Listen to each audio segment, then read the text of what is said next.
Monsieur Ramadan, bonsoir. Bonsoir. Vous êtes un observateur du monde arabo-musulman. Comment analysez-vous ces révolutions qui secouent actuellement le monde arabe?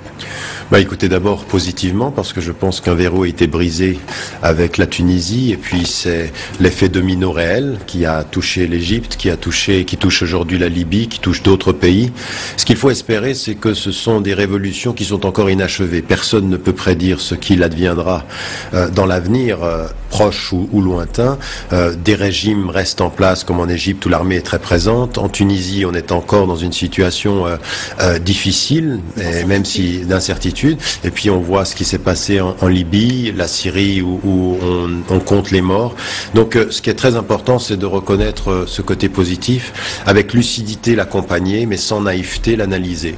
Nous assistons à une escalade de la violence. Des manifestations sont réprimées dans le sang. Comment expliquez-vous cette répression parfois féroce? Écoutez, d'abord parce que les pays qui étaient le plus proches de l'Occident ont eu quand même des orientations qui étaient données. On sait aujourd'hui que par exemple en Tunisie, l'état-major américain a demandé à l'armée, suggéré à l'armée de ne pas intervenir. C'était la même chose en Égypte. Mais les autres régimes qui sont plus indépendants et qui veulent se maintenir coûte que coûte, comme c'est le cas de la Syrie et comme c'est le cas de la Libye, ils expriment une violence, ou enfin ils répriment ces manifestations. Ce qui est important, on a vu au Yémen, une violence d'une part et d'autre. En Libye, oui. Par exemple, c'est pas des enfants de cœur, les insurgés. Non, mais d'abord, ils sont armés. Attendez, moi je ne les appelle pas des insurgés, je les appelle des combattants de la liberté, parce qu'ils se défendent contre un dictateur qui a gouverné sans partage pendant 40 ans. Il faut faire très attention qu'on emploie. Je veux dire, à la BBC, on a parlé de rebelles. Ce ne sont pas des rebelles, ce sont des freedom fighters, c'est-à-dire des gens qui résistent pour la liberté et qui veulent plus de démocratie. Mais on ne connaît pas très bien ces gens-là. Le Conseil de la transition, on ne le connaît pas bien. Il est composé de 30 personnes. On connaît 11 seulement. Il y a des monarchistes, il y a des islamistes,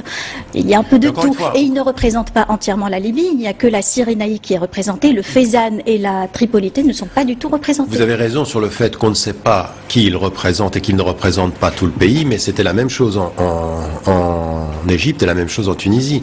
Le mouvement, qu'est-ce qu'il demande?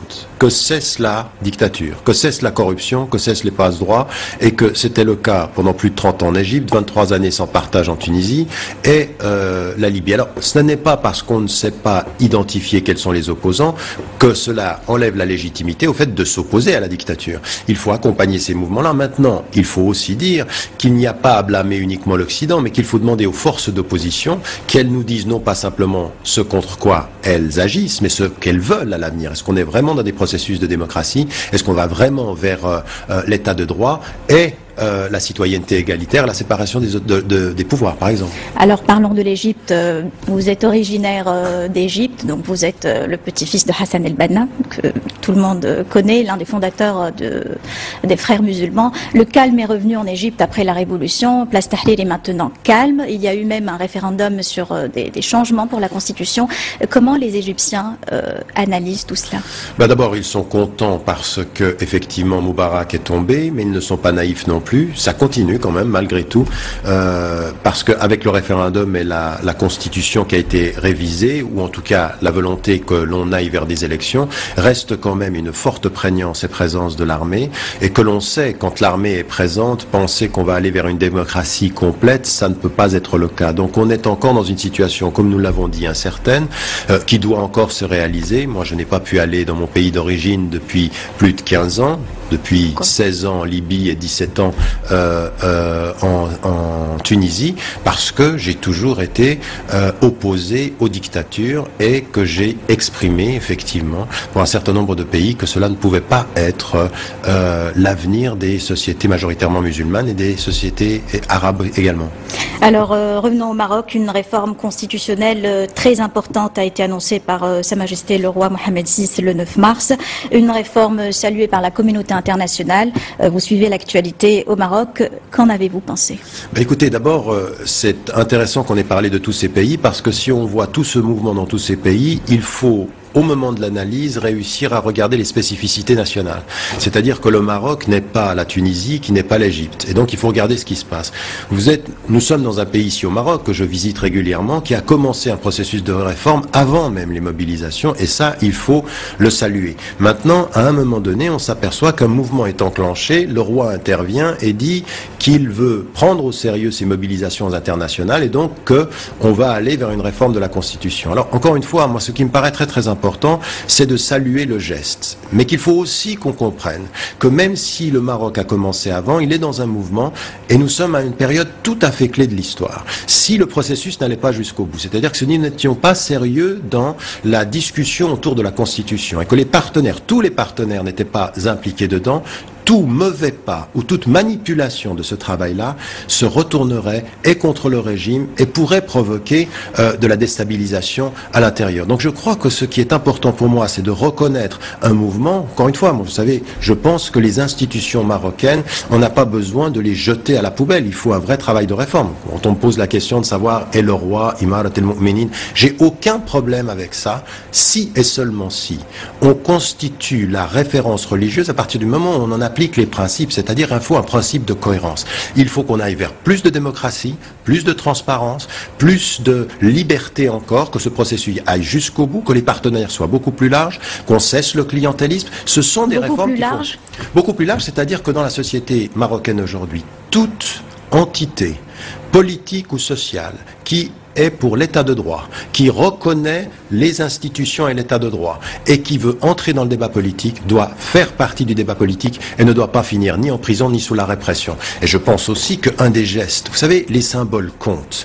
Vous avez eu ce discours du roi très important, parce qu'effectivement, il est une marque du roi qui dit « j'ai commencer des réformes, j'ai entendu ce qui se passe dans le monde musulman et dans le monde arabe, et j'ai envie qu'on continue ce processus-là. Il faut qu'on soit sérieux. Il y a des gestes, par exemple, vous savez, moi quand je viens dans votre pays, il y a encore aujourd'hui des gens qui sont en prison pour des situations qui sont tout à fait à questionner. C'est-à-dire que l'opposition aujourd'hui, qui n'est une opposition que idéologique, quand elle n'a pas utilisé la violence, doit pouvoir faire partie du débat politique dans ce pays. Donc moi je dirais dans ce sens-là, dans des gestes symboliques, où moi je sais qu'il y a des gens qui croupissent en prison aujourd'hui au Maroc, le geste du roi, le geste dans l'institution doit être de deux natures. Aller jusqu'au bout du débat démocratique avec tous les partenaires, et ceux qui aujourd'hui sont en prison ou ont été mis en prison parce qu'ils s'opposaient politiquement au régime doivent être libérés. Ces deux actes ne sont pas simplement symboliques, ils montreront la voie à l'ensemble du peuple marocain.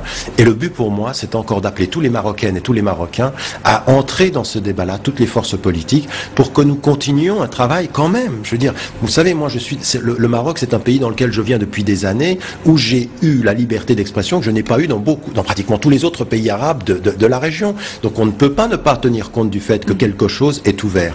Mais quelque chose est ouvert, doit s'ouvrir encore davantage et aller jusqu'au bout du processus. Je tiens beaucoup à cela parce qu'encore une fois, mon sentiment, c'est que vous avez présenté ce qui se passe en Syrie, ce qui se passe en Égypte. S'il advenait qu'une instrumentalisation de ce qui se fait sur la Constitution ou une manipulation politique n'allait pas jusqu'au bout de son processus, le Maroc en ressortirait les conséquences, et ce serait bon pour personne.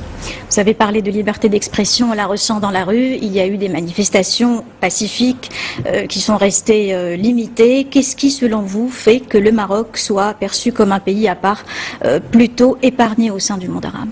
D'abord, justement, parce que je pense que le processus avait été commencé avant. Je veux dire que quand le nouveau roi a pris ses fonctions, il a ouvert des champs, il s'intéresse énormément à la vie intérieure de ce pays. Quand vous vous promenez au Maroc, vous voyez que la question économique est prise en compte. Vous savez, il faut qu'on dise qu'une année et demie avant l'immolation de Mohamed Bouazizi, le prix du pain a augmenté, qu'on est dans une situation de paupérisation. Vous êtes dans une autre situation au Maroc.